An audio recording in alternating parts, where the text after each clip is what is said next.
Hey guys, in this video we're gonna be checking out the top 5 best hair masks that are available on the market for their true quality. I made this list based on my personal opinion and hours of research, and have listed them based on popularity, quality, price, durability, user opinions, and more. If you want to see more information and the updated price, you can check out the description below. And also, make sure to subscribe for more reviews. Okay, so let's get started with the video.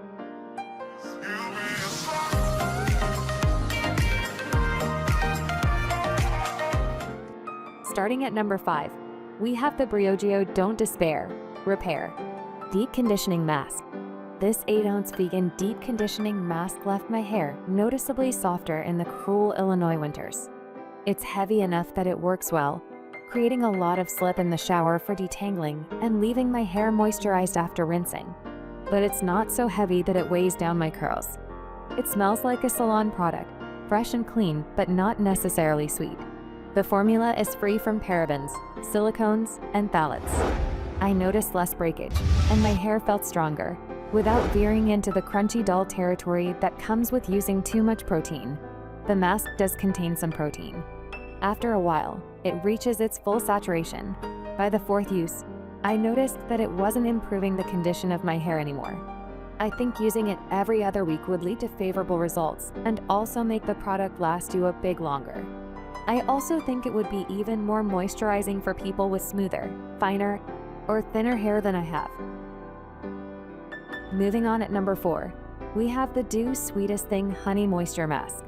The mask contains honey and aloe, lending it a slippery texture that's great for detangling. I used this mask once for 15 minutes, once for 30 minutes with a plastic cap, and once for 30 minutes with a hair steamer from Pattern, $169. All 3 times I was left with intensely moisturized, slippery smooth hair, a texture that I find very difficult to achieve. I definitely noticed improved absorption when leaving it on longer and pairing it with a steamer or plastic cap. My curls were bouncier, shinier, and more defined. I could run my fingers through them, again, something that is impossible under normal circumstances.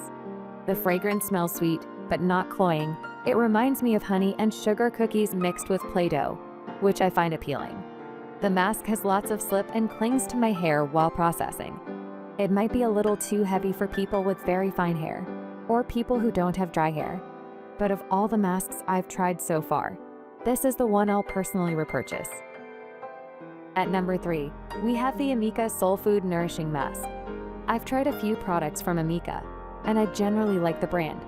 The 8-ounce Soulfood Nourishing Mask wasn't the best for my hair type. I could tell that it was trying its best, but ultimately it didn't give me the moisture levels that my damaged curly hair craved. It did help with my split ends, frizz levels, and shine levels, and it left my hair softer. It just wasn't moisturizing enough for me personally. However, I have a friend with straight hair who raves about this hair mask, as do many people on the internet. The formula contains jojoba seed oil and sea buckthorn, which are full of fatty acids and vitamins. If you don't need intensive moisture, or you find typical moisturizing masks to be too heavy for your locks, this one is absolutely worth trying. At number 2, we have the Balmain Paris Hair Couture Balmain Hair Revitalizing Mask. Balmain is probably best known for its hair accessories, like claw clips and hair perfume. But this 6.7-ounce mask deserves more attention. It smells like a luxurious salon experience, with notes of woods, florals, fruits, and spices. And the formula contains argan oil, a wide array of vitamins, and cashmere protein. It smells a little soft and cozy, and a little wild and floral. The scent is very elegant. The formula is free of parabens and sulfates.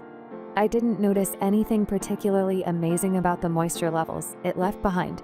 My hair was definitely softer and silkier, but not drastically more than from the other great masks I've tried. What really stood out was the shine.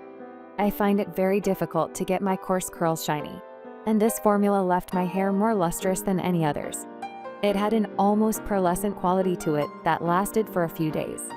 If your primary hair concern is dullness, this mask might be exactly what you're looking for. And finally, at number 1, we have the Pattern Beauty by Tracee Ellis Ross Breakage Barrier Mask. This mask from Pattern was formerly known as the Transition Mask. and it was designed to help people transitioning from protective styles to their natural hair. It's been rebranded as the Breakage Barrier Mask.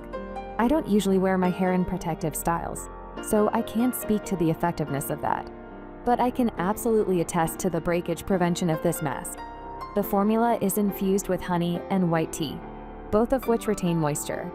It's free from parabens, silicones, and phthalates. The mask feels super slippery, almost like you're applying a lacquer to your head. I used it once on its own and once with the pattern steamer. After you let it sit, you rinse it and follow it up with shampoo and conditioner. Every time I used it, it immediately made my hair feel stronger, less brittle, and more manageable. I noticed less shedding and breakage when brush styling after a wash. My hair was shinier, stronger, and smoother. I liked it on its own, but highly recommend using it in conjunction with a steamer if your primary hair concern is breakage. Thanks for watching, guys. I hope you liked this video. If this video was helpful to you, please make sure to like, comment, and subscribe. If you have any questions related to this product, you can leave a comment down below. I will get back to you as soon as possible.